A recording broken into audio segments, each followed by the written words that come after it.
Oséias capítulo 4. Você conhece muito bem esse texto.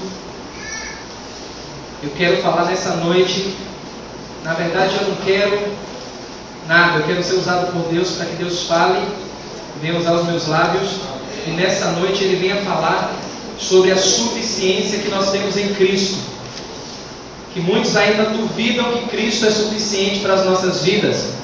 E estão tentando colocar algo mais em Cristo, algo mais em algumas coisas, para que se sintam ou vivam uma vida realizada.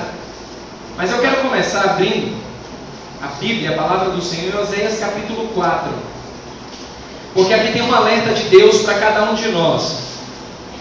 E apesar de você achar que não, muitas pessoas acharem que não, mas isso aqui é uma realidade na vida de muitos que acham que conhecem ao Senhor, que acham que estão buscando ao Senhor, mas está faltando algo.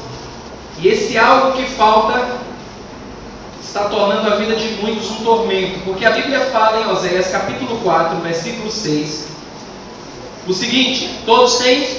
Amém. Diz assim a palavra: o meu povo está sendo destruído, porque lhe falta o conhecimento. Porque tu, sacerdote, rejeitaste o conhecimento, também eu te rejeitarei, para que não sejas sacerdote diante de mim. Visto que te esqueceste da lei do teu Deus, também eu me esquecerei de teus filhos. Mais uma vez, agora somente a primeira parte do versículo 6. O meu povo está sendo destruído, porque lhe falta o conhecimento. Povo de Deus, é Deus quem está falando aqui, e o povo dele está sendo destruído, porque está faltando conhecimento. Mas a pergunta é: que tipo de conhecimento é que está faltando no meio do povo de Deus? É conhecimento em áreas técnicas? É conhecimento em áreas filosóficas? Seria um conhecimento em alguma área secular? Conhecimento espiritual. Precisamente o conhecimento de Deus, de quem Deus é e de tudo aquilo que Deus tem feito para com o seu povo. E o povo de Deus está sendo destruído porque está faltando esse conhecimento. E só para você ter ideia, não precisa ser um doutor da lei. Não é esse tipo de conhecimento que Deus está falando, porque senão você vai sair daqui dizendo: agora eu tenho que correr, porque o pastor falou que eu vou ser destruído se eu não tiver o conhecimento de tudo isso aqui. Não, é o conhecimento de Deus. E você vai ter uma noção exata hoje de uma coisa tão básica e tão simples a respeito de Deus, que muitos que dizem que conhecem ao Senhor, está faltando justamente a essência desse conhecimento, que é a suficiência que nós encontramos em Jesus. Muitos falam que amam ao Senhor Jesus, que entregam a vida ao Senhor Jesus, mas não têm Jesus como suficiente para a sua vida.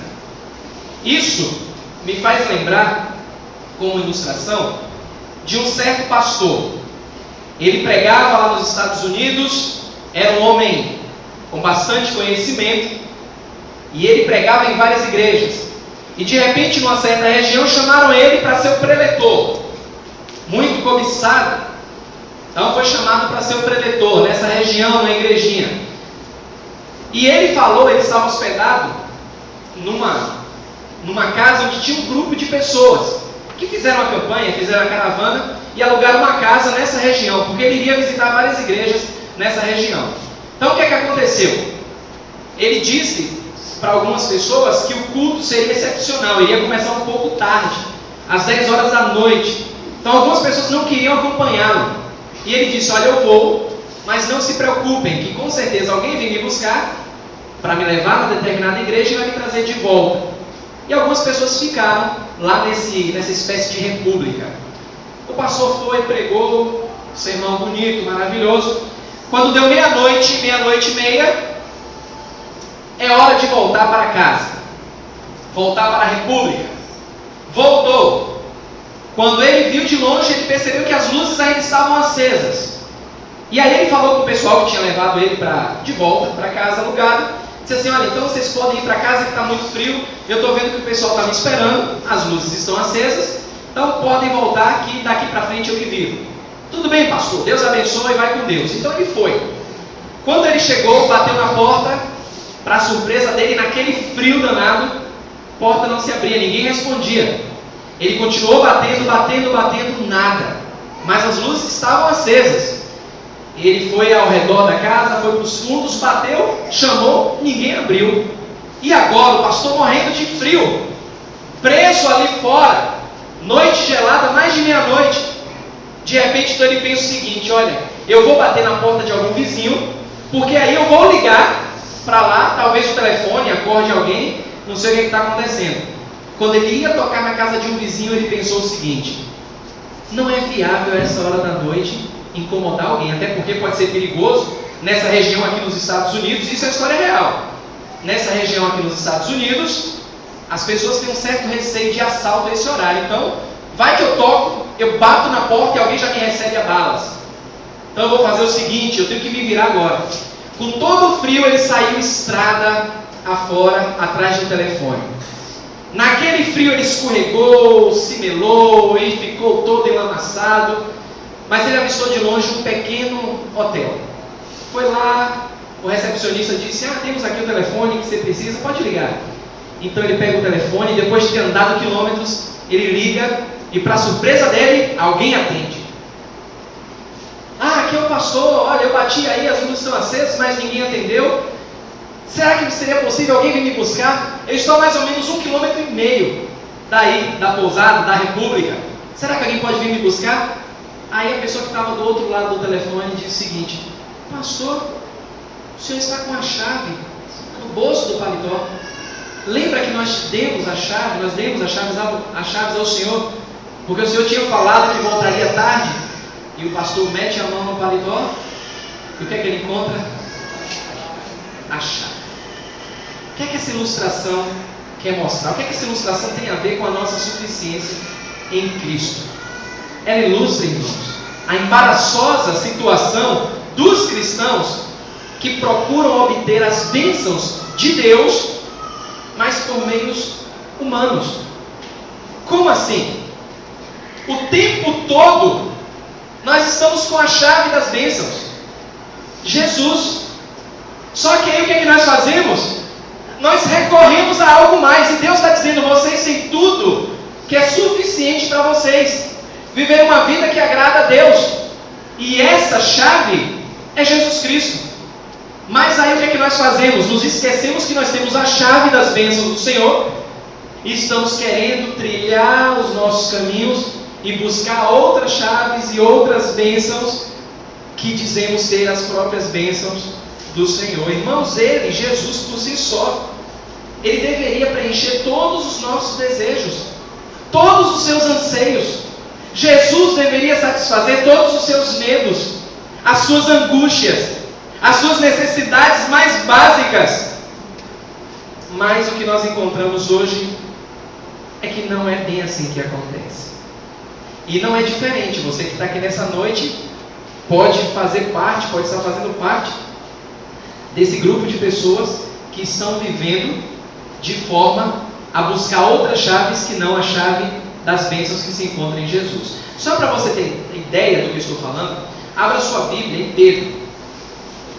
Abra sua Bíblia. Na verdade, Coríntios. Falei Pedro, mas é Coríntios. 2 aos Coríntios, capítulo 9. 2 aos Coríntios, capítulo 9.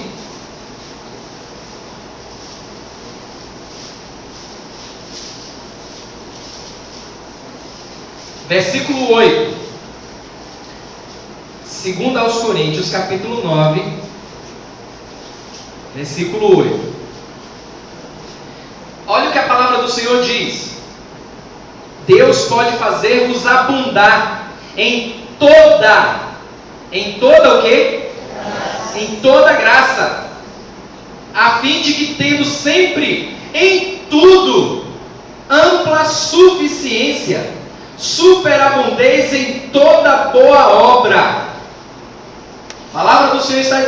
nós temos tudo concernente à graça do Senhor para as nossas vidas, que nós podemos frutificar em toda obra, mas muitas vezes, com a chave no poço, estamos batendo em portas alheias, e Deus dizendo: vocês têm tudo o que vocês precisam, é Jesus. Ele é fruto da sabedoria, Ele é o fruto do conhecimento, Ele pode satisfazer os seus anseios, por mais que você diga que não precise dele. Somente em Jesus você vai encontrar plena satisfação. E talvez você diga amém, aleluia, eu creio nisso, mas a prática não é isso. A prática não é bem dessa forma, porque você ama ao Senhor, você conhece ao Senhor, mas parece que em dado momento você não faz questão de meter a mão no bolso e pegar a chave. Por que isso acontece? Eu não vou dizer aqui que a culpa é toda sua. Claro que a Bíblia declara que nós somos responsáveis, mas eu sei, e eu tenho que ser racional e lógico para dizer que você está sendo bombardeado o tempo todo. Mas bombardeado de que forma? Satanás, o que ele está fazendo? Satanás, ele está fazendo de tudo para que você não queira, nem sinta vontade de meter a mão no bolso e pegar a chave, que é Jesus. Eu estou só usando como ilustração. Por quê? Porque ele está sempre procurando enganar, principalmente os cristãos. A Bíblia fala nesse mesmo livro, 2 Coríntios capítulo 4, versículo 4. E a Bíblia define ele como Deus desse século, mas perceba que ela coloca esse Deus aí com letra minúscula, com a primeira letra minúscula, para mostrar que ele está falando de Deus, o Deus Todo-Poderoso, Pai do nosso Senhor Jesus Cristo, mas sim o Deus desse século.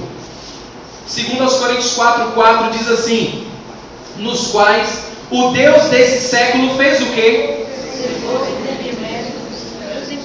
Para que lhes não resplandeça a luz do Evangelho da glória de Cristo, o qual é a imagem de Deus. Aqui está falando dos incrédulos, que Satanás tem um trabalho com os incrédulos de endurecer, de cegar o entendimento deles. Mas Satanás também tem um trabalho na vida dos cristãos. E é por isso que hoje muitos cristãos não têm a suficiência plena em Cristo Jesus, porque Satanás está lançando os seus dardos inflamados e fazendo com que cada cristão não entenda que Jesus é suficiente nas suas vidas. De que forma? Ainda em 2 Coríntios, avance para o capítulo 11. E isso é palavra do Senhor. Isso é o conhecimento de Deus que vai evitar que você seja destruído. É a isso que você tem que se apegar. 2 Coríntios capítulo 11, versículo 3. Olha só a preocupação do apóstolo Paulo com os cristãos de Corinto. Versículo 3 diz assim: mas receio que assim como a serpente enganou a Eva com a sua astúcia, assim também seja corrompida o quê? E se aparte da simplicidade e pureza devidas que há em Cristo. Então percebam, amado irmão, amada irmã, e você que talvez ainda não entregou a vida ao Senhor Jesus, percebam que Paulo estava preocupado justamente com isso, com essa atitude de Satanás de fazer com que o cristão se aparte da simplicidade que é em Cristo e comece a buscar outras coisas. É por isso que você não é todo responsável por talvez não dedicar sua vida melhor ao Senhor Jesus, porque você está sofrendo um bombardeio na mídia, um bombardeio quando você lê um livro, quando você assiste a um filme. Você percebe um bombardeio para mostrar que Jesus não é muito bem assim como a Bíblia escreve, como a Bíblia descreve ele, que precisa de algo mais. E isso não acontece, não está acontecendo agora não, só está ganhando força agora. Mas Paulo já combatia essa linha que pregava essa ideia de minar na consciência dos cristãos a ideia que Jesus não é todo suficiente para a vida deles. Um grupo de pessoas tidas como pessoas que tinham conhecimento, e talvez você já escutou essa palavrinha, um grupo chamado de gnósticos. Já ouviram essa palavrinha? Gnósticos vem da raiz grega gnosis, que significa conhecimento, ou detentores do conhecimento. Esse grupo surgiu com a ideia de mostrar que não é bem assim como as Escrituras falam. Não é bem assim. Jesus, olha, Jesus é Deus. Estão os cristãos primitivos, estão falando que Jesus é Deus, que Jesus é suficiente. Mas espera lá, não é bem assim. Então, olhando e buscando entender mais essa doutrina do gnosticismo, eu encontrei uma doutrina repleta de semelhanças que acontece hoje. E você vai entender o porquê que você não é todo culpado de não colocar a sua vida, de não confiar 100% naquilo que Jesus pode fazer por você, por causa dessa raiz gnóstica dos conhecedores, que se infiltrou desde a igreja primitiva e hoje está ganhando força. Só para você ter uma ideia, eu sintetizei aqui algumas coisas, para informação e para conhecimento. Diz que os gnósticos, eles criam que a matéria, o corpo, é mal. A matéria ela é má em si. O que conta na verdade é o espírito. Aí eles usam um texto que o próprio Jesus disse: na verdade o espírito está pronto, mas a carne é fraca. Então, a partir dessa linha, eles começaram a difamar, a disseminar dentro da igreja primitiva a ideia de que, olha, o corpo ele é corrupto, o que conta é o espírito. Então eles inventaram o quê? Algumas explicações acerca de como Cristo poderia ser Deus, espírito puro, imaculado, e ainda assim encarnar num corpo, onde uma carne corrupta tinha que ser destruída. E eles batiam no peito dizendo o seguinte: está vendo, Jesus morreu, nós temos razão, porque a carne não presta para nada, o espírito de Jesus é que conta, aquele corpo de Jesus não presta para nada. Tanto que eles não acreditam, os gnósticos, na ressurreição corporal de Cristo, o que já é uma doutrina que eu não quero nem entrar aqui. Depois nós vamos falar nos cursos que nós vamos ministrar aqui na igreja a respeito de apologética. Mas então, o que é que esses gnósticos conhecedores ensinavam mais? Que há uma faísca de divindade nos seres humanos. E aí você diz assim: pera lá, mas desde a igreja primitiva já se ensinava isso? Sim. Então, pastor, me mostre como é que hoje está sendo ensinado, como é que hoje o gnosticismo está ganhando forças. Nos livros de autoajuda. Talvez muitos conheçam muitos desses livros, onde alguns deles, que se dizem até cristãos, enfatizam que você tem um potencial divino, que você tem um valor, que Deus não ia morrer por você por acaso. Deus mandar Jesus para morrer por você à toa? Que ideia é essa que a Bíblia diz que você é pecador, que você é miserável? Isso são dos cristãos insensíveis. Você tem um valor porque você tem um Deus interior. Essa é a ideia que os gnósticos da época já ensinavam, que os seres humanos têm essa essência da espiritualidade. Eles precisam fazer o quê? Nutrir, alimentar cada vez mais esses impulsos espirituais, mas esquecer muito a ideia do material, do carnal. E não é à toa que você vê por aí pessoas se autoflagelando, pessoas carregando cruzes, pessoas se martirizando, porque eles dizem: não, eu estou aperfeiçoando o meu espírito. Jesus não é tão suficiente assim.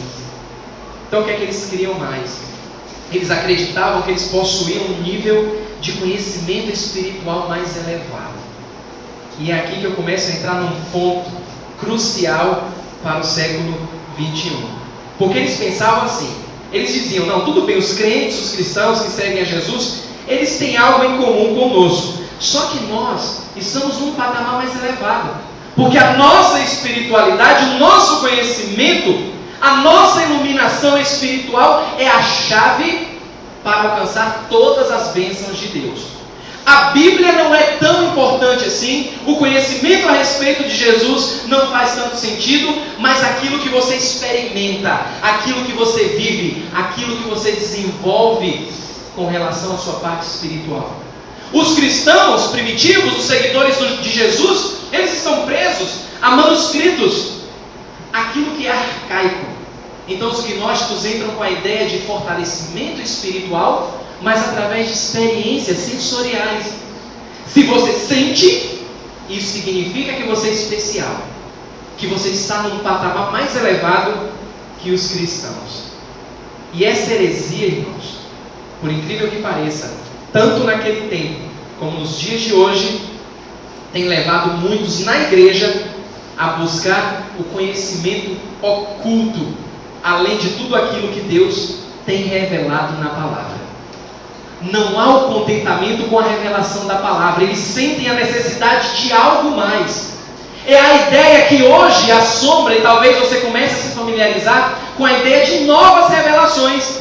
Afinal de contas, Deus ele não é limitado.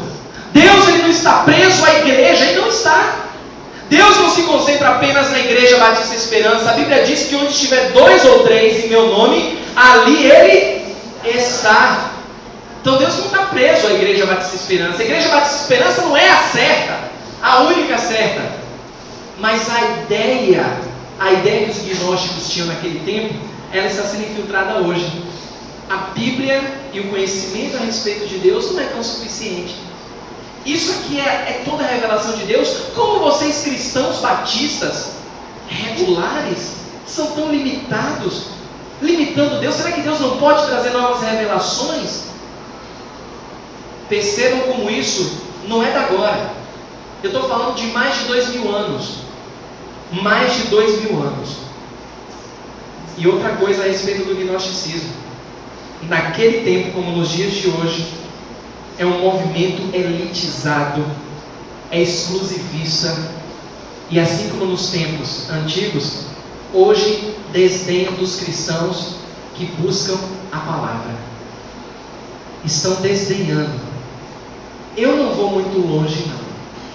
Eu fui numa determinada igreja e o pastor bateu no meu ombro e disse assim: rapaz, você ainda é batista regular?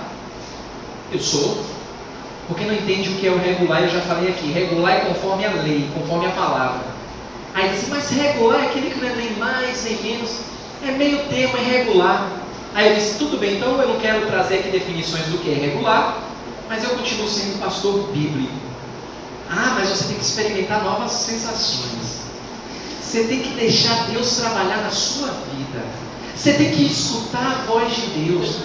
Porque, eu vou lhe dizer uma coisa, os batistas tradicionais, eles são limitados. Tudo bem, são bíblicos, mas são um povo muito limitados. E olha que isso que eu estou falando aqui hoje, acontecia há mais de 2000 anos. A igreja da palavra? Ah, eu vou para a igreja que não se concentre tanto na palavra. Lembre-se, é Deus quem disse para mim e para você: o meu povo está sendo destruído. Destruído, porque lhe falta o quê? Conhecimento da palavra. Só que naquele tempo eles diziam assim, os gnósticos naquele tempo diziam assim, os cristãos, eles não são tão iluminados, eles são muito simplistas, porque eles são ingênuos, e não são tão sofisticados como nós somos que buscamos o espiritual. E infelizmente, irmãos, muitas igrejas foram enganadas naquele tempo por essas ideias. E sabe o que aconteceu? Se afastaram da simplicidade que há em Jesus. Começaram a buscar outras chaves que não a chave das bênçãos que está em Jesus. Começaram a buscar, afinal de contas, eu não estou vendo Jesus, eu não sinto Jesus. Então, pera lá. Se os gnósticos, há 2000 anos, se eles estão buscando esse conhecimento, essa elevação espiritual, e eu estou sentindo algo, só pode ser Deus falando comigo. Não pode ser outra coisa, porque eu sou sincero. Eu creio na palavra, estou buscando, mas porque buscou algo a mais, sentiram uma emoção a mais, é Deus quem está falando. E aí começaram a aderir ao grupo dos gnósticos. Irmãos, a história, ela não muda. Satanás, ele é astuto. O gnosticismo hoje, em pleno século XXI, está impregnado nas programações, está impregnado nas igrejas, porque a Bíblia não é mais suficiente. Jesus, você não sente, você não está vendo Jesus. E eu sempre faço questão de dizer aqui na oração: você que está aqui nessa noite, você não está sentindo Jesus. Eu não vou te estimular a uma ideia irracional, porque algumas pessoas dizem: mas eu sinto a presença de Deus. Se você sente a presença de Deus, passa a ser por vista de ver, por aquilo que você sente, por aquilo que você experimenta, e não por fé, como a Bíblia ensina. E se chegar amanhã você não sentir mais a presença de Deus? E se chegar amanhã você dizer assim, ó pastor, hoje eu não senti a presença de Deus na minha vida. Aí eu vou para a palavra e digo para você o seguinte, mas espera lá, a Bíblia não diz que onde o povo de Deus estiver reunido ali ele não está presente? Mas eu não sinto mais a presença, então eu tenho que ficar com quem? Com a palavra ou com a sua emoção, com o seu sentimento? Agora, irmãos, eu não quero, olha, em nome de Jesus, eu não estou aqui para atacar ninguém. Talvez você já sentiu alguma coisa, já teve algumas experiências. Eu não quero dizer que você é mentiroso, que tudo que você viveu foi uma farsa. Não quero, não é o meu objetivo. Eu não duvido, não, eu acredito. Muitas pessoas já chegaram para mim e disseram, pastor, então me explique isso que eu sinto. Quando eu estou no louvor, eu sinto algo. E quando eu estou em casa, às vezes eu estou assim tão frio, ou tão frio, de repente eu sinto um arrepio, alguma coisa. Eu acredito que isso acontece. Acredito, não vou desdenhar de você. Não desdenho. Eu só digo para você ter cuidado. Para você não viver a sua vida dependendo daquilo que você sente quando você tem a chave no seu bolso. A chave das bênçãos, que é suficiente, que é Jesus. Porque vai ter um momento que você não vai sentir mais. Você não anda o tempo todo arrepiado. Isso quer dizer que Jesus saiu da sua presença? Como muitos falam nas orações, Senhor, entrando agora em tua presença. Mas Ele não está presente? Eis que estou convosco todos os dias. E aí de repente você chega na segunda-feira pesada, dia de trabalho, cansativo, você acorda mal-humorado, não sente aquela emoção, aquele arrepio. Jesus deixou você? Não, o mesmo Jesus vai estar com você. O mesmo Todo-Poderoso vai estar com você na pessoa do Espírito Santo. Mas você não precisa sentir algo a mais. Não tem porquê isso. Isso é doutrina gnóstica. Gnosticismo. Não vem da palavra do Senhor. Você não vê ninguém nas Escrituras tendo esse arrepio, esse calafrio. Você não vê isso. Mas tem mais a respeito do gnosticismo, só para você adquirir conhecimento das Escrituras. Porque eu não quero, irmãos, eu tenho uma responsabilidade muito grande como pastor. Até porque quando foi lido aqui, em Oséias capítulo 4, versículo 6, Deus está falando como sacerdote. Deus está dizendo como sacerdote. Você rejeitou. Então não pense que os seus filhos, os filhos dos seus filhos alcançarão entendimento. Porque você rejeitou o conhecimento. Eu tenho uma responsabilidade para com vocês, enquanto ovelhas. Eu também sou ovelha. E eu tenho que conhecer mais a palavra do Senhor. Buscar mais. Mas esse grupo, os gnósticos, eles atacavam de maneira desenfreada contra a suficiência que havia em Cristo. E eles sempre promoviam falsas promessas de algo mais, que tinham algo mais elevado, um recurso espiritual mais completo, quando a verdade que nós necessitamos é a verdade em Jesus Cristo. Abra sua Bíblia em Colossenses capítulo 2, e você vai ver como Paulo ele combatia isso. Ele combatia isso muito bem, porque a maioria das epístolas do Novo Testamento confronta de modo claro esse ataque do gnosticismo. Olha em Colossenses capítulo 2, versículos 2 e 3. Colossenses 2, versículos 2 e 3. Diz assim a palavra do Senhor: para que o coração deles seja confortado e vinculado juntamente em amor, e eles tenham toda a riqueza da forte convicção do quê? Do entendimento, para compreender plenamente o mistério de Deus, Cristo. Versículo 3: em quem todos os tesouros da sabedoria e do conhecimento estão o quê? Ocultos. Todo o conhecimento, todo o tesouro da sabedoria está centrado em quem? Em Jesus. Aonde é que nós buscamos conhecer mais a respeito de Jesus? Fora das Escrituras? Eu não vejo isso. Se eu quero conhecer mais a respeito de Jesus, eu vou na fonte. Eu vou buscar na fonte. Eu vou pedir sabedoria ao Senhor para me mostrar na fonte a respeito da sabedoria e de todas as bênçãos que há em Jesus, e não fora da palavra do Senhor, e não buscando suficiência em outras pessoas. Paulo preveniu os crentes contra essa metodologia, ainda no versículo 8. Olha o versículo 8 até o 10.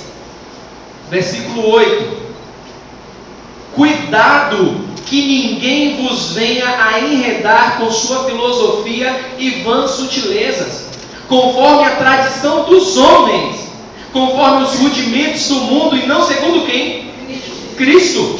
Porquanto nele, em Jesus, habita corporalmente toda a plenitude da divindade. Também nele estáis aperfeiçoados. Ele é o cabeça de todo o principado e de toda a potestade.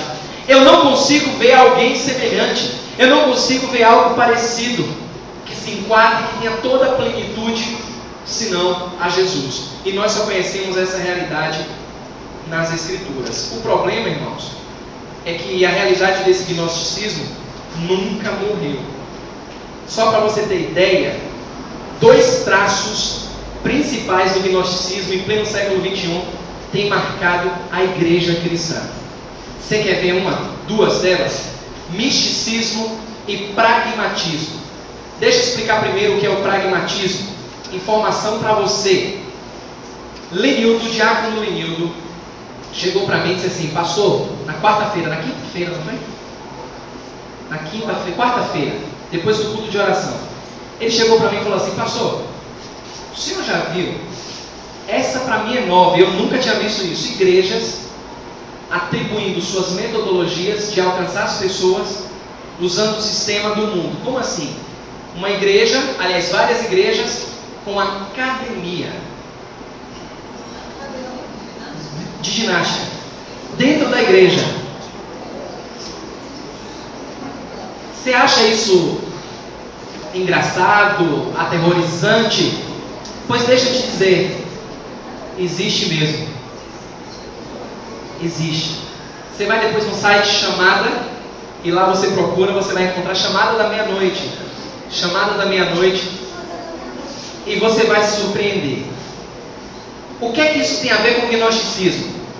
Pragmatismo. Explique aí, pastor, o que é que significa pragmatismo? Segundo o dicionário, a consideração das coisas de um ponto de vista prático. Ou seja, pera lá, pastor, estamos em pleno século XXI. A igreja não pode ser uma igreja primitiva para alcançar as pessoas. Se a igreja quer crescer, se a igreja quer explodir em número de pessoas, a igreja tem que se amoldar aos padrões do mundo. A igreja tem que atrair o mundo de acordo com como as pessoas vivem no mundo. Se olha, os jovens hoje em dia eles curtem muito rock, pagode, a rocha, então vamos botar a rocha cristão, pagode cristão, rock cristão. Sabe por quê? Porque de uma coisa é certa: os jovens vão estar dentro da igreja dançando o seu pagode cristão, o seu arrocha cristão, malhando na igreja, do que estão lá no mundo. Os fins justificam os meios. O nome disso? Pragmatismo. Mais do que nunca, irmãos, a resposta dos evangélicos tem sido sim para essas coisas. As crianças estão bem animadas lá embaixo, estourando bolas. Vocês ficaram assustados, não foi? Pensaram que foi tiro, foi? Gritos e pô. Não foi tiros, são bolas de assoprar. Os vídeos estão sendo postados no YouTube. Então não foi tiros, bolas estão sendo estouradas e as crianças estão brincando lá embaixo. Deixa eu abrir um parênteses aqui, eu falei dos vídeos. Se você quer conferir, Joel tem feito um trabalho para a glória do Senhor, não somente na área de fotografia. Se você quiser contratar os serviços de Joel, vale a pena. Bom fotógrafo, bom servo do Senhor. E agora ele tem disponibilizado no YouTube. Você já encontra no site da igreja o link para ver as pregações. Se você tem perdido algumas pregações, essa vai ser a terceira, não é isso? Que Joel está disponibilizando lá no site. Uma forma de você rever, você fazer anotações e você puxar a orelha do pastor se falou besteira na semana seguinte. Porque o pastor também fala besteira. Mas eu peço sabedoria ao Senhor para não falar tanta besteira. Então você pode acessar ibemocidade.com e você vai encontrar lá os vídeos. Muito bem, irmãos. Então o que é que acontecia? As igrejas, em seu zelo para atrair os incrédulos, estão usando essa forma pragmática para conquistar o mundo.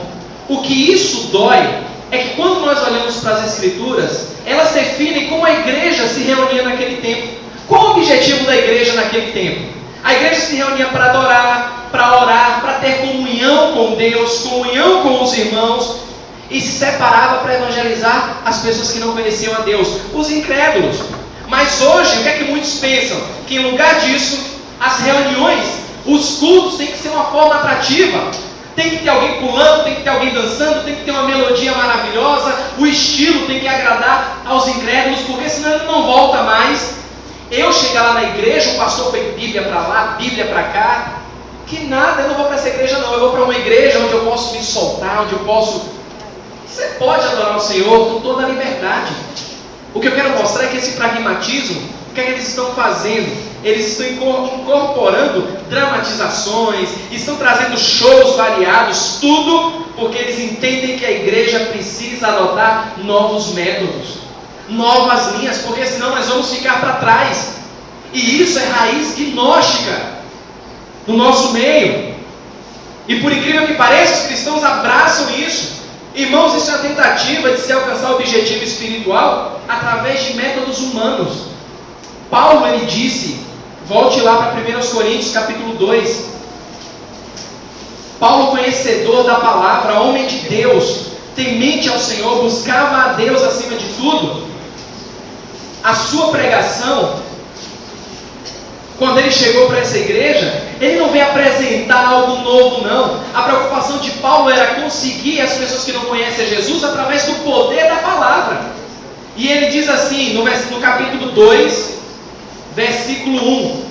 1 Coríntios 2, versículo 1. Eu, irmãos, quando fui ter convosco, anunciando-vos o testemunho de Deus, não fiz com ostentação de linguagem ou de sabedoria, porque decidi nada saber entre vós, senão a quem? Jesus Cristo, e este crucificado. E foi em fraqueza, temor e grande tremor que eu estive entre vós. A minha palavra e a minha pregação não consistiram em linguagem persuasiva de sabedoria, mas em demonstração do Espírito de poder, para que a vossa fé não se apoiasse em sabedoria humana, e sim onde? No poder de Deus. Paulo já combatia esse pragmatismo há mais de 2000 anos. E hoje o que acontece? Não é nada demais. Não é nada demais, é uma forma de fazer com que as pessoas que não conhecem Jesus se acheguem para nós. Os fins justificando os meios. Não pode ser assim. Estamos trabalhando numa área espiritual. Como eu vou alcançar o mundo sem viver uma vida que agrade ao Senhor? Sem entender que Jesus é suficiente na minha vida? Essa é apenas uma linha. Porque entra uma segunda linha, que é a linha do misticismo que eles pregavam há mais de 2000 anos. Que eles mostram que a crença, que a realidade espiritual, ela é perceptível fora do intelecto humano. Ou seja, fora do entendimento das Escrituras. Se eu tenho algo, se eu sinto algo, eu posso buscar essa verdade valorizando muito mais aquilo que eu estou sentindo. Eu posso ser um servo do Senhor tendo sentimentos, emoções fortes. Eu posso buscar a verdade de Deus tendo percepções sobrenaturais, escutando vozes, entendendo que há novas revelações. Eu posso fazer isso há mais de 2000 anos. E sabe o que acontece hoje? As pessoas, elas deixaram de lado assim, o seguinte questionamento: o que é que a Bíblia significa para mim? Ao invés disso, o que é que elas estão dizendo? O que é que a Bíblia significa de fato? Nós devemos pensar assim: eu olho para as Escrituras, o que é que as Escrituras dizem? Elas dizem isso? Então eu aceito, porque elas dizem. E não dizer assim, o que será que a Bíblia quer dizer? Será que é isso mesmo?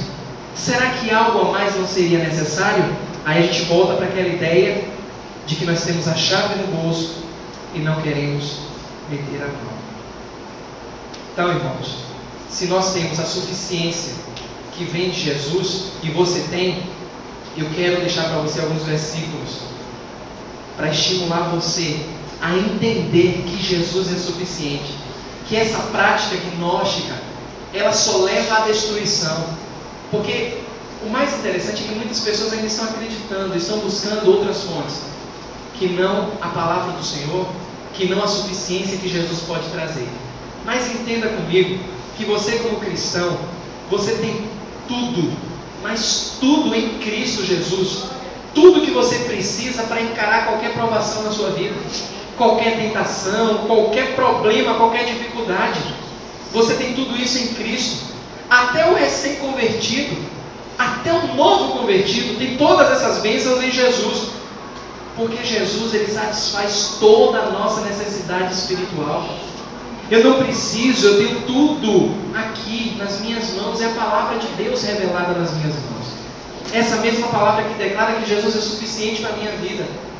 E a partir do momento da salvação, cada crente em Cristo, ele faz parte de uma nova família, de um novo método de vida, de uma nova forma de viver. Abra sua Bíblia em 2 Coríntios 5. 2 Coríntios capítulo 5. 2 Coríntios capítulo 5, versículo 17. A partir do momento da sua salvação, a Bíblia declara que cada crente está em Jesus. 2 Coríntios capítulo 5, versículo 17. Você conhece muito bem esse versículo. E assim, se alguém está onde? Em Cristo. É o quê? Nova criatura. As coisas antigas já passaram, eis que tudo se fez novo. Não somente você está em Cristo, mas Cristo está em você. Colossenses, abra sua Bíblia em Colossenses. Avance um pouco, Colossenses 1, versículo 27.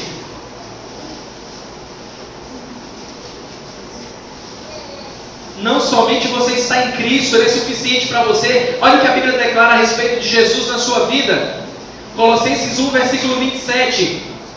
Aos quais Deus maiúsculo, é o Deus Todo-Poderoso, quis dar a conhecer qual seja a riqueza da glória deste mistério entre os gentios. Isto é o quê?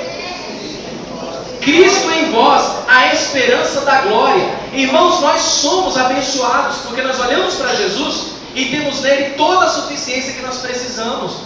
Não há necessidade de buscar algo novo. Não há necessidade de recorrer a outros recursos fora das Escrituras. Se fizermos isso, correremos o risco de sermos destruídos.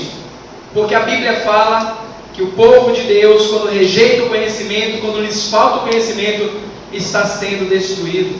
Você que está aqui nessa noite tem que entender que você, como cristão, você é um depósito das riquezas espirituais. Nós somos como um vaso de barro, como Paulo falou. Nós não temos nada de bom em nós. Pelo contrário, o Espírito Santo que habita em cada um de nós, que fez morada em nós. Se nós somos alguma coisa, o valor está no Espírito Santo que habita em nós. É por isso que nós somos o depósito das riquezas do Senhor. Em 2 Pedro 1,3, se encha da palavra do Senhor. 2 Pedro, avance mais. 2 Pedro 1, versículo 3. Olha que bênção aí para a sua vida. 2 Pedro 1, versículo 3.